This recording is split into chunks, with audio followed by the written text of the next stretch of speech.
let's talk about complacency and contentment.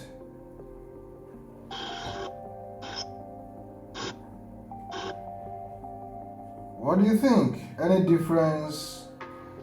I believe they are different, and then when do we embrace each of them? I'm bringing that topic because as we progress towards the things we want to achieve in life, we come from a place of having nothing to lose, that is risking it all, to a point of having too much to lose. And as a result of that, we get to a point where we want to hold back. And if you check in that book, The Psychology of Money, Morgan Housel, he got to a point where he gave an example of these two men. One who has made enough but still couldn't relax, and then risk one more time, which he never recovered from. And then this other man who just felt, I've made enough. And he gave an example of one woman also.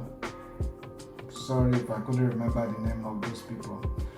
But he gave the example of that woman, and they were asking the woman that so person is this rich and this and that, and it's like one thing she knows for sure is that that person can never have enough, that she has enough.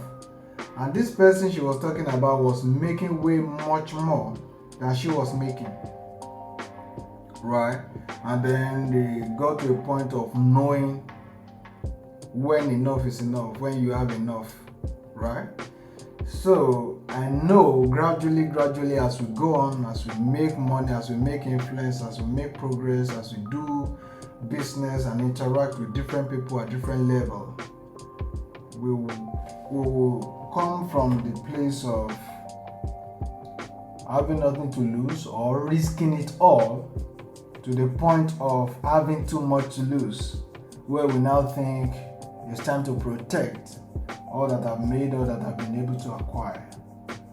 So, I'm bringing this topic.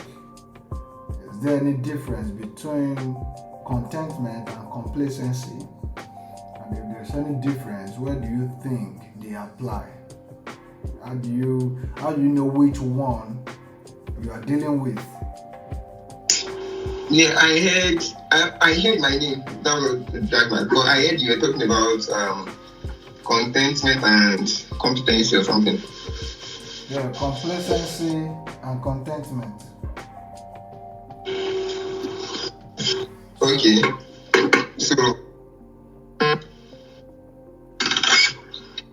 So you told us to do what? So the question is, I gave a context, right? And I picked my scenarios from the book Psychology of Money. Okay. At the point, that guy came to a point where he was telling us about two people, someone who has made some money, some affluence also, and then he saw what looked like another opportunity and risked everything.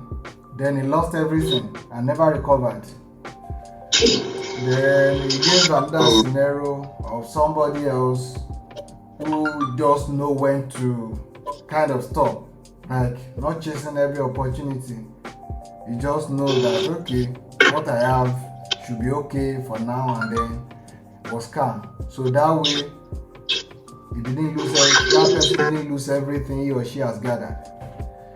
Then the last part of it that I mentioned was where he gave an example of another woman. I think this was either at the beginning or so. And for that woman, it was like comparing the woman with another man who was making way more than the woman. I think the woman was a teacher or something, according to that story in the book. And the woman said one thing she knows for sure is that other person can never make enough money. That she has enough money.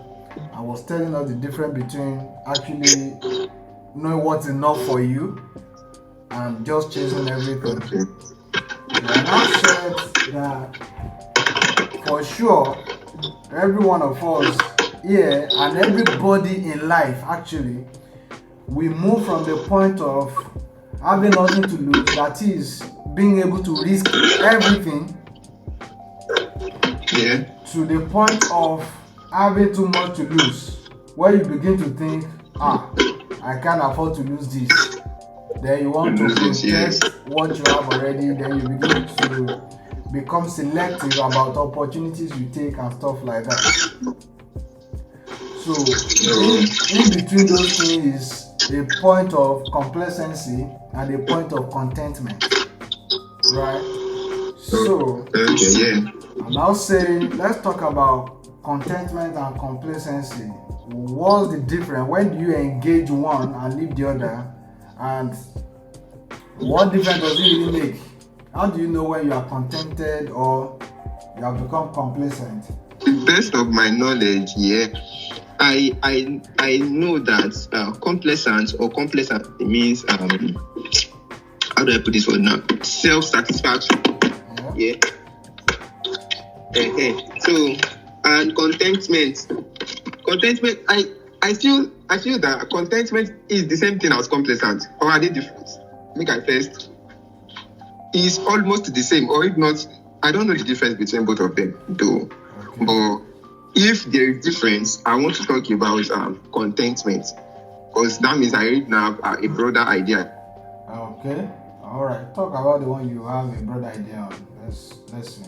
So if I'll be talking about contentment, right, I'll be saying that contentment is an habit. It's more, it's an habit, because it is something that is built over time, right? Only I've forgotten this Yoruba adage, but then I'll just say it like that, sure. It is something that it is built over time. It's in the human nature to be greedy. Like every human is born to be greedy. So and now when it deals with money, yeah, it's like the greed increases by number of percentage, well-known percentage, because you feel that if you, for example, you are investing $10 and you are seeing, let's say $12, you took for the first time, you saw the $12, you took it. And on your next move, you invested $10 again and you saw $20, you took it. Your third move, I am very sure that if you invest $10, if you see $12, you will not take it. If you see $20, you will not take it. You want to see a higher move. And that is where you have how do I put it, issues with contentment. Because I believe that, or I know that contentment is an habit that can be built with the aid of discipline, right? And I want to illustrate contentment because it is something that I do every day. Yeah, with everybody is well accustomed with crypto now. So, for example, and the reason I said it's an habit is it is something that you need to build yourself to doing. Right? It is something that you have to be disciplined about. For example, I do tell people, I say, if you are going to actually trade something, right? For example, you want to flip your dollars, you want to trade gold, you want to trade whatsoever, you want to trade BTC. As long as you're entering a trade, right? You should. What aids your contentment is you should have a fixed amount of money you are going to risk. Yeah, that means you are going to lose. And you should have a fixed amount of money you are going to win. Right? For example, let's say you position for sale of BTC from, let's say, 90K. And your take profit is around, let's say, 85K. We should take an average, like on a very good day, like on a normal day, it should take you about 5 days to 1 week before BTC move with that 5K spread, right? And you don't know, say, for this week, that is what you're opening your position to be. And in 1 day or in 30 minutes, BTC has cleared to, let's say 86. That means it has cleared 4 spread in that day within 30 minutes. So now, where do we have problem with greed? is you already know that this thing is going to take a week, and it's taking 30 minutes. Normally, if you just wait and clear your profit at 85k, then get out of the market. But the human nature, of course, now the greed will so if this thing can do this particular amount in this less minutes, it should be able to give you higher reward, provided that you are going to stay to the end, that kind of thing. To be great. So without discipline, right, you cannot be contented. That is my resolution. Because it is with discipline. It is something you must have built over time. Like at this point, you have to. Okay, for example, that is to trading. Another thing is, illustration is, for example, entitlement, right? And I'm going to bring entitlement into contentment too. For example, I am expecting money from somebody, right? That is not mine. Okay, this money I'm expecting from somebody is not mine, but then I have it in my mind, like I've given you that. Yoruba will call it bideke. I don't put down for up. Say okay, at all. Okay, Renjo, you guys give me like 100k, right? Now, from the POV of the giver, right? That is saying that you are not telling me yet. But money I won't give David 60, you need 100k. Let me give him 20k, or let me give him 50k. Now you now paid me the 50k, or you sent me the 50k, and in return, I'm not like you guys are supposed to give me 100k. Note from the beginning that I said the money is not mine, right? Like you are helping me, yeah. But then, like, you don't give me 100k now. Why you go give me 50k? Why you go give me everything? So it is with we lowering our how do I put it now? Our expectation, right? Because, like I said in trading now, discipline, it's contentment. It helps you to get contented, right? Because you know that this is the amount of money you want to make.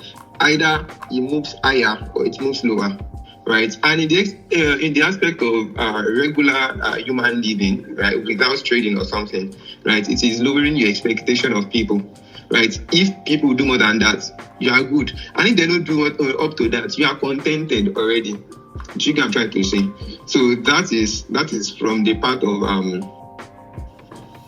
contentment, and work and help contentment. Now, from the illustration you gave, that risking more or risking less, I actually feel that one thing that must have, as much as I've tried to answer part of it in my first illustration, I will have to touch that, and then I think I'll hand over the mic to someone to speak.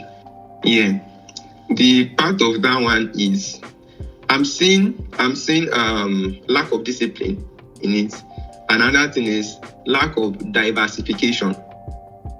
It is something that is common in money, in finance, either investments, either whatsoever you want to do with your money, right? You diversify.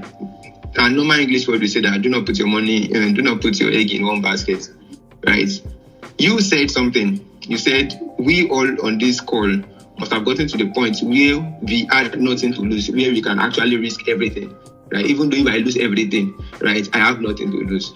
And after the process of growth, either you are disciplined or you are not disciplined. If whatever you do favors you, you are going to grow. That is one thing, right? The growth might not just be long lasting because discipline will always come in, right, and trap you down. But the thing is, either you are contented or you are not contented, you are disciplined or you are not disciplined, you are going to grow to a particular level, right? If it favors you, right? So now at that point, now what do you now need to do? Do you still want to? It's like somebody that made 100. Okay, this is a very good example. Some that made $100,000 from airdrop. You know that when you do airdrop now, you have nothing to lose. Maybe your data, and not data is something you do normally, right? You made $100,000 from airdrop, and you now have that money. You know you cannot keep doing it. I don't know how they invest in airdrop though, because I'm not really into airdrop. But then you made $100,000 from airdrop, where you bought your workstation, you did everything, blah blah blah blah, investing in yourself. Yeah, you now want to put over Kubia be $70,000, right? You now put that whole $70,000. You can't burn out. You can't put them inside your, it's still crypto okay now. You now put them inside your trading inside your trading wallet, and then you carry BTC long or BTC short, $70,000. Boom. And everything works against you. You aren't gonna make any money. You are going to lose. And I'm trying not to use trading something, but then that is what I'm so accustomed with. So that is the easiest that can come to my mouth right now. But then even without, and I believe that everybody can resonate with what I'm trying to say. Even without stop loss, imagine you can't chop liquidation. You have lost that money, and there is no way you can get that back. So where my diversification comes in is, instead of you investing, you know that you came from where you had nothing to lose, right? Instead of you investing all into whatever maybe brought you the money in the first place, or whatever channel of multiplication, because I know that in this finance world, we have more multiplication channels than more channels of making money, right? Because you make money from maybe airdrop, even from nothing. But there are more channels where you can multiply that money. Either you want to invest it, either you want to flip it, either you want to do whatever thing with it. Yeah. And maybe all these affiliate marketing, bring one to bring two, or these things, you are still going to pay even before you start that kind of thing. So there are just ways of multiplication.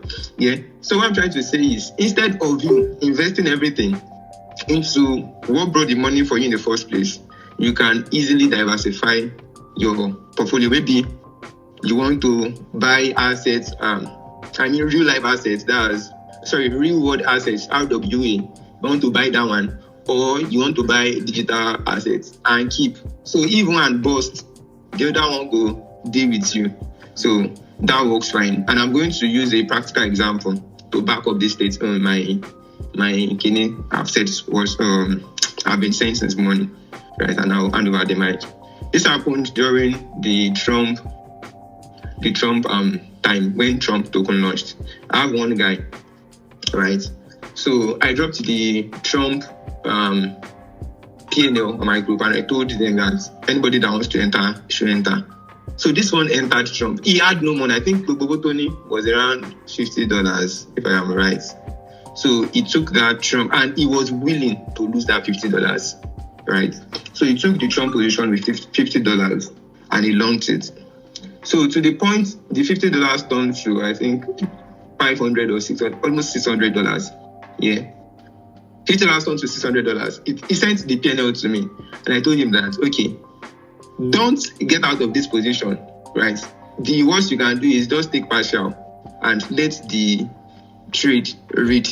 Do you get? But maybe because of lack of financial capacity, let me use the word, financial capacity, he has not really seen that kind of money, and he cannot handle that kind of money. And it is well understandable. I know that everybody have growth process, right? Me say I not start from seeing 500,000 naira in my bank account, right? So he started from maybe 100, 200, that kind of thing. So he was so scared and overjoyed, so he closed the position. He closed the position in $500 and told me that almost say if he afford to lose that money that he closed. And I said, okay, no problem. Padiwa closing. And I was so happy for him, because almost $50 to $500 is still a very good multiplication ratio. So the next day, due to fear of missing out, he entered with $500 again, like the old $500 he made the previous day, plus his capital, plus his initial capital, making $550. He entered, and you know that kind of coin, you know the stop loss. Maybe you analyze them now. Just entered, and within 30 minutes, the market wiped the old money back. Now, are we going to say that he is contented? No, now. Even though if he was in the beginning, right, maybe he was contented with the money he saw. Probably he must have fixed it that, okay, he wants to make $500. But then the act of discipline crawled in, because he has not built contentment as an habit. So this is my final words. Thank you. Oh yeah, thank you for that. Who is saying something? Morgan Housel, in his book, there is one chapter there. He said, getting rich versus staying rich. That's what I would say concerning the guy that let's try $50 to the market again. Yeah. Okay. Complacency and contentment. Yeah. So a quick search to Google. Google said they are almost the same thing. Yeah. The two means satisfaction. Yeah. But however, one is good and one is bad. It said for contentment, you might be doing a job, but you are contented with it. Like you are satisfied with it. But you can still take maybe a course on the job to widen your knowledge and widen your ability on that job. But complacency is you love the job, you are satisfied with it, but you do not want to improve. You are not even willing to improve. You just want to live there like that. So I will make reference to crypto. Let's say somebody starts his futures journey with, let's say, $10, and the person has multiplied to, let's say, $100. Then from $100 to maybe $500, from $500 to maybe $1K, and all of his trading, he has been using $10 for staking, $10 for staking, and he has managed miraculously to push it to $1K. I'm talking about complacency now. And when the person gets to $1K, he still use $10 enter the trade. We can say he's content, like we can say he's satisfied with the result he's getting, but he's not willing to improve, because let's say from that $10, let's say he don't they use like maybe 20 or 50. He'll be getting more results, like he'll be getting more returns with his money than that $10 we they use. So I can call that one maybe complacency. But contentment is you are satisfied with what you are getting, but you are still willing to improve. So what do? You went in search for knowledge. You build up your skill and earn your own. Like you are now very good in maybe analysis, and you are now very good in using fundamental to trade. So that one you can confidently increase your margin to maybe 50, 20, 100, as the case may be. So that's my own 2 cents. Thank you. Can you make it $1? No, because I. Okay. All right. So the reason I actually want us to touch that is because we are going that way, and the illustration I gave earlier, which is having been able to risk everything, and then coming to a point where you think I have too much to lose. I can't risk it again. I have to protect this. I'm saying that because we are coming there, and because we are coming there, there is need for us to actually understand these differences, right? I said to people that what we have, or our disposition to things and to life, will not remain constant for life. So that is even in situations where we want it to remain the same, where we want it to remain as it is, the circumstances and situations around us, the responsibility upon us, will not allow it to happen. For instance, some of us can say things like, if it's only for me, I can do this, there's no problem, I'm okay. But when you become responsible for some people, you know that this now go beyond you. So even if you want certain things to remain constant as it is, those responsibilities, those situations, those circumstances around begin to tell you that no, something must be different, something must change. Now, let me say this. They are very closely related. And at one point or the other, we have to embrace one over the other, but the other one will also try to creep in. If you have $1,000 now, it's easy for you to say, okay, I use $50 to eat, I'll invest $100 and use the remaining 900. In fact, sometimes you can even say, I use 500 as my backup or as my savings, then maybe 100, 200 for my accommodation, then 50 for feeding, then this for clothing, this for that. Why? Is because to a large extent at this level that most of us here are in, it's easier to divide that and it works. And then you are looking at, okay, every week I can still make $100 and put it together, and then we accumulate like that. That's because it's still about you.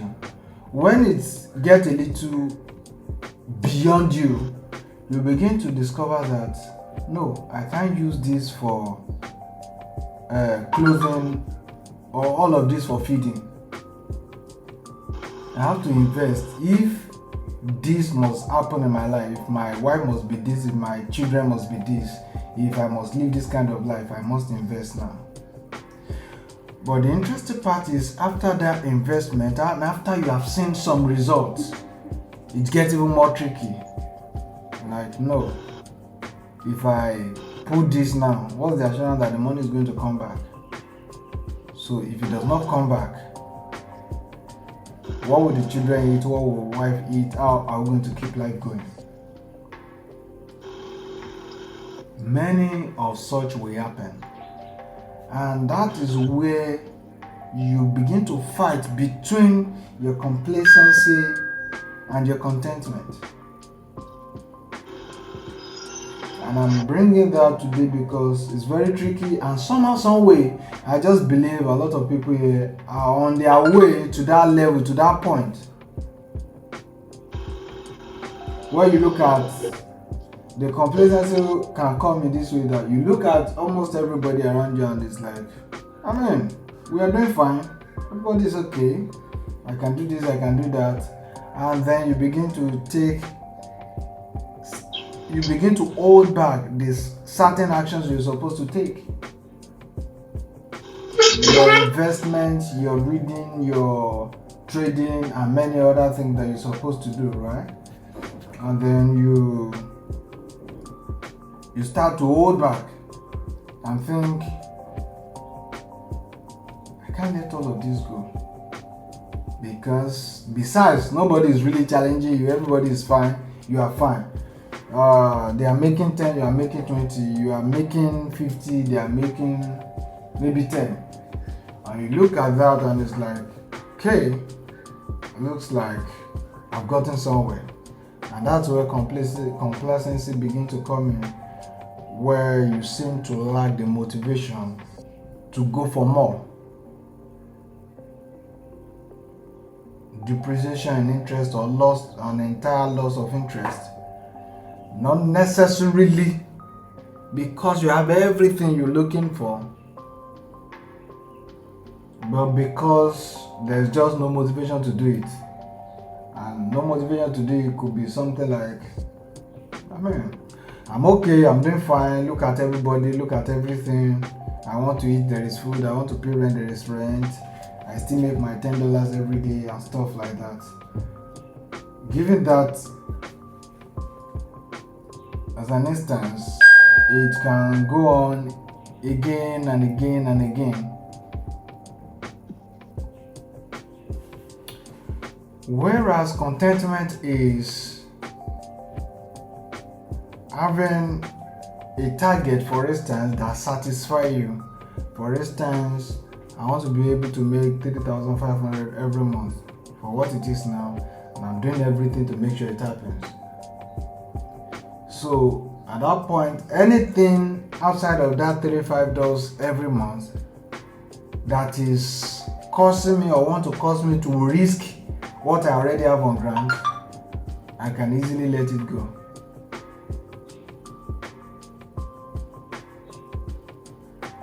Complacency on its own, simply on the long run, leads to stagnation, and you won't discover it until that stagnation has become really evident.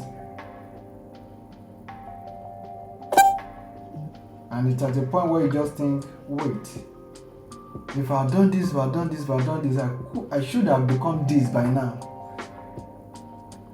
But many times when it's still happening, it doesn't become clear. All you just know is that I'm not interested, I don't want to do this, I don't want to do that. So it can be as a result of many things. Let me read something here. Like you have all rightly said, it's all a form of satisfaction, right? But let's see what a major difference looks like. Complacency refers to a feeling of self-satisfaction or smugness, often accompanied by lack of awareness or concern about potential problems or challenges. Complacency can lead to stagnation, and as individuals or organizations become too comfortable and fail to adapt to changing circumstances, you become what's the English? You are no longer fluid. You cannot move with the flow. You cannot adapt. You cannot move with trends and see what is happening, where movement is. Sometimes I think I notice this in myself and I feel like, oh boy, are you not becoming stagnant like this? Are you not becoming too solid to move? Yeah. So that's complacency. You are not fluid. You cannot move with what is happening. You cannot see opportunity and grab. And it's not exactly because you have made everything you could have made, but just because you are too comfortable with what you are doing presently, with what you're experiencing, and you feel like, oh, probably life is just going to continue like this. While contentment, on the other hand, is a positive emotional state characterized by a sense of satisfaction, happiness, and fulfillment. Contentment can arise from a sense of accomplishment, meaningful relationship, or a sense of purpose. This is to say, if you want to know if what you're experiencing is complacency or contentment, check if you are truly in your purpose. That is, what you are doing, is this what you really want to be doing?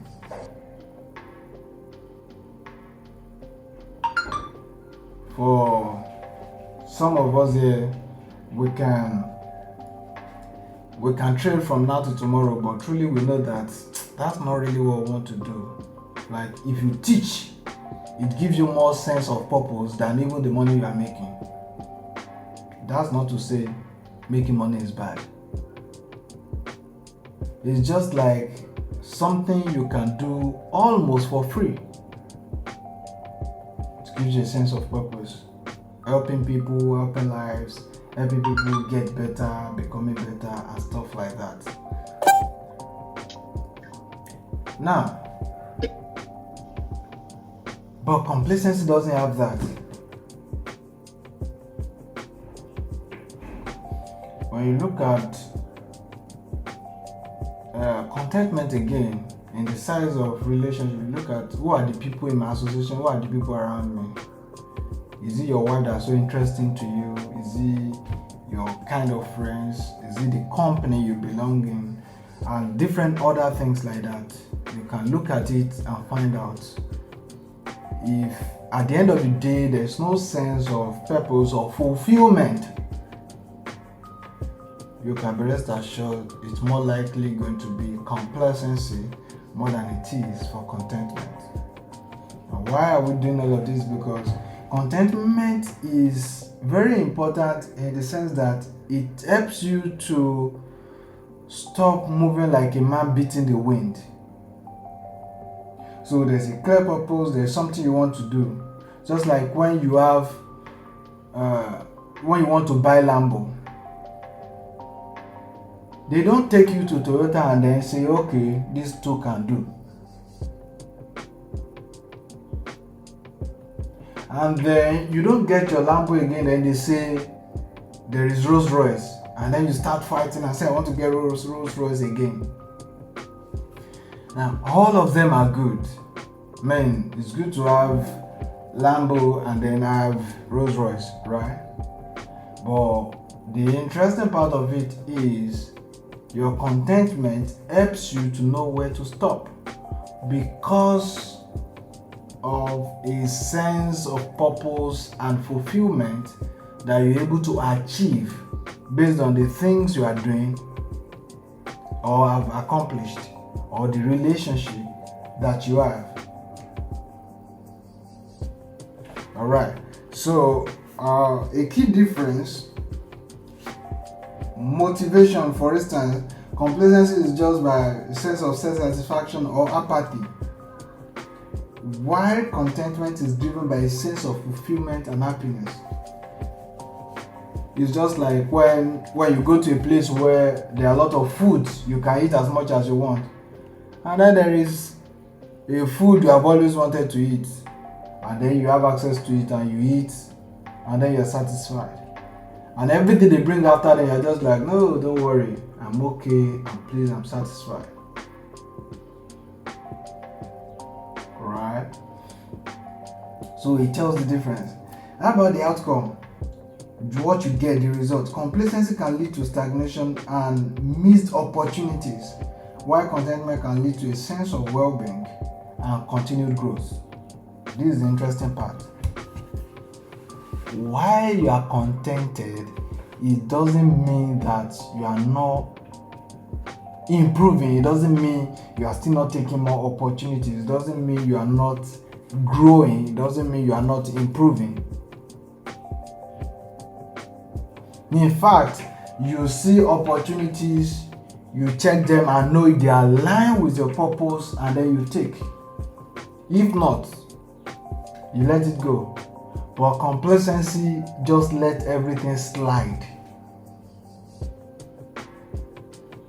And that's a major difference. Now, I am so sure that everybody here will become so big. I mean, really, really big. In whatever it is you do, your business, even if you come out as a career person who works with somebody or works under someone, I'm very sure and certain that you're going to be very big, and then you are going to come to that point of finding out if what you have at that point is contentment or complacency. Because it is really, really easy to settle in life. I mean, to just feel like, whoa, I've arrived. And that's why I encourage us that we read, that we change the environment from time to time, that we see some kind of movies, that we go to some kind of places. So that when you become settled and complacency wants to set in, you see what others are doing, you see what others are experiencing, and then that way you are inspired again to look for more. Not at the expense of what you have though, but it helps you to look for more. And that's what I want us to see, because it has a very subtle line in between it, so that one may not even know when you get into one or the other. So I just want us to keep checking this, because I believe we all are going places, big places, right? And it will be really, really wrong that we get into complacency and we don't know what it is. right? So, I just thought to bring this to us this morning, and let us see and consider together. You can do your check again and again on different things you can find on both complacency and contentment. Check it, read it extensively, and look at it, and then choose which side you want to be.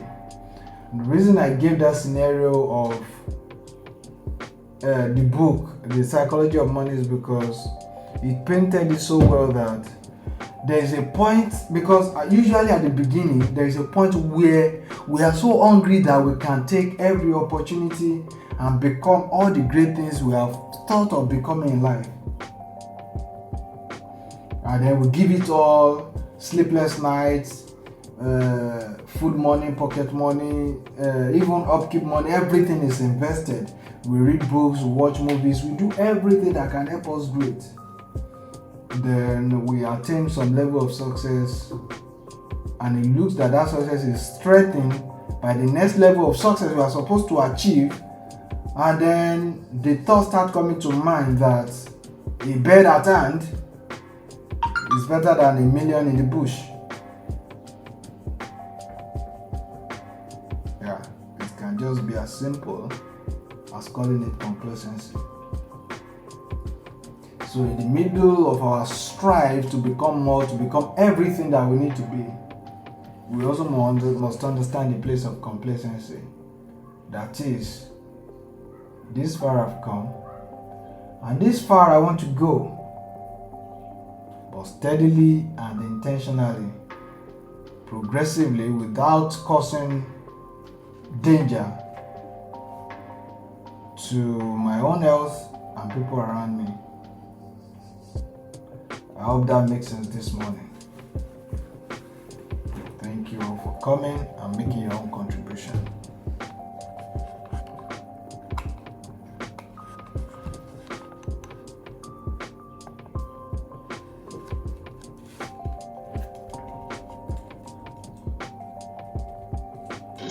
Yeah, thank you very much. You have taken us on a drive without even entering a car.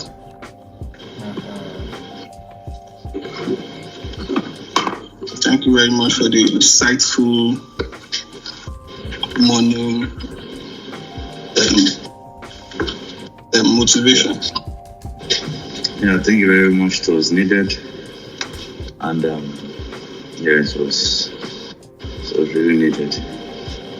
This kind of topic should be extended to the conventional Wednesday program. I feel like most people start until the complacency